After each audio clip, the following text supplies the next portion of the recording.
can feel it, force on the moon. Live from WHBF, this is 4 News Tonight with Juliet Dragos. Weather with Denise Whitaker. And sports with Brad Riley. And now, 4 News Tonight. Good evening, I'm Juliet Dragos. A Rock Island man is homeless tonight following a fire that ripped through the house he's lived in for 37 years. Rex Stanford wasn't home when the blaze broke out at his house on the corner of 9th Street and 26th Avenue.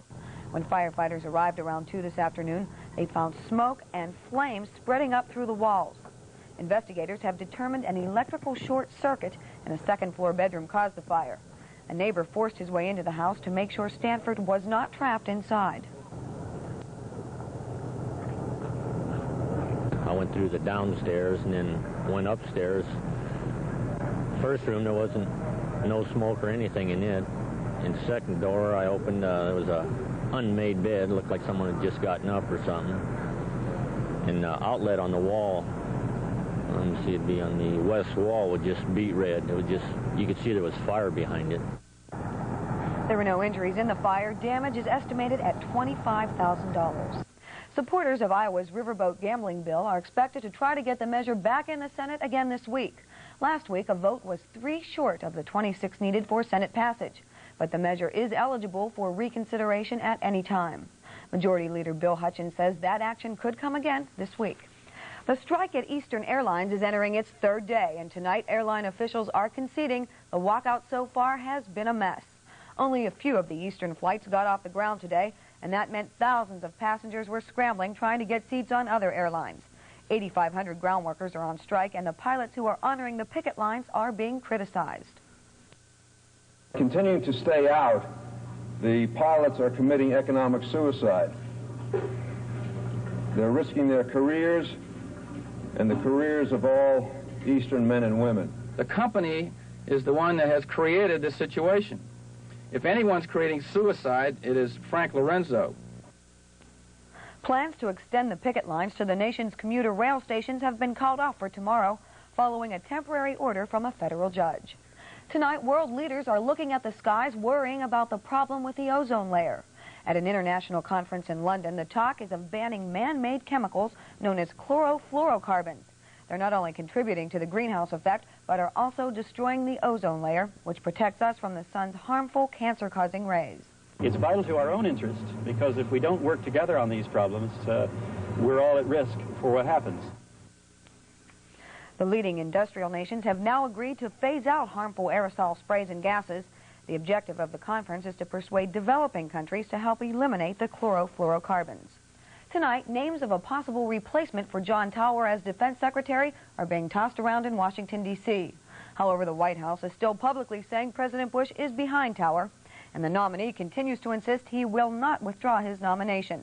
Tower spoke out again today, vowing he won't drink if he is confirmed. I'm accustomed now to 24-hour sobriety, and I think that speaks for itself.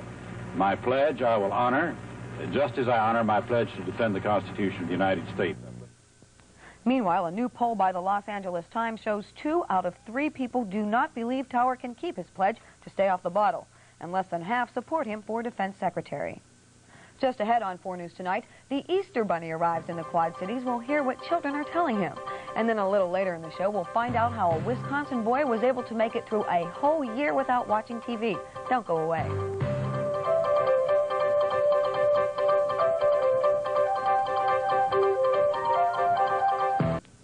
Kiwani etiquette expert Marjabelle Stewart is releasing her new list of the nation's best-mannered people.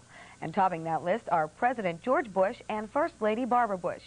This year's list also includes CBS newsman Charles Kuralt, Oakland A's pitcher Dennis Eckersley, and Secretary of State James Baker.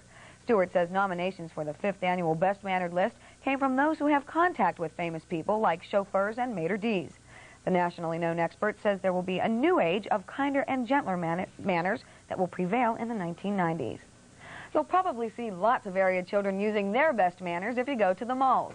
That's because the Easter Bunny has arrived at North and South Park malls. The youngsters are asking the bunny to bring them special Easter treats and telling him where to hide their eggs on Easter morning. Hey, look, there's the Easter Bunny on it. And we go up there and see him.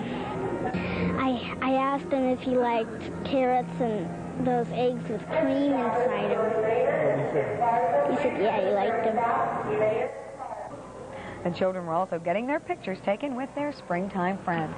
Spring, that's the word. Is it on the way? Well, it looks like it's going to be on the way later in the week, but you never know with the way our temperatures have been going back and forth. We're just going to have to keep our fingers crossed that it stays that way. We do have warmer temperatures on the way. However, we've got to get through a few more days of some rather chilly weather before we can get to the nicer weather. Right now in the Quad Cities, we are under clear skies. Our current temperature has dropped to 19 degrees. Humidity is at 68%. The barometer is falling, and our north winds are coming in at 18 miles per hour. However, we do have gusts of up to 30 miles per hour, and that is giving us a current wind chill index of -8 degrees, so it is cold outside. In just a minute, we'll take a look at what the week ahead has for us.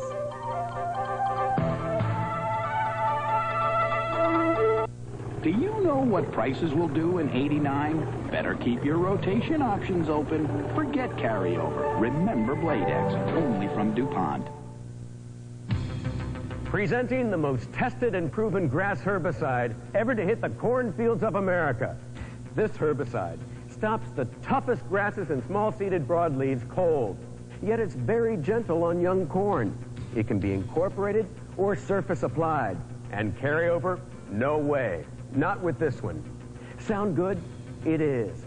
It's Lasso, the proven performer that helps America grow the best.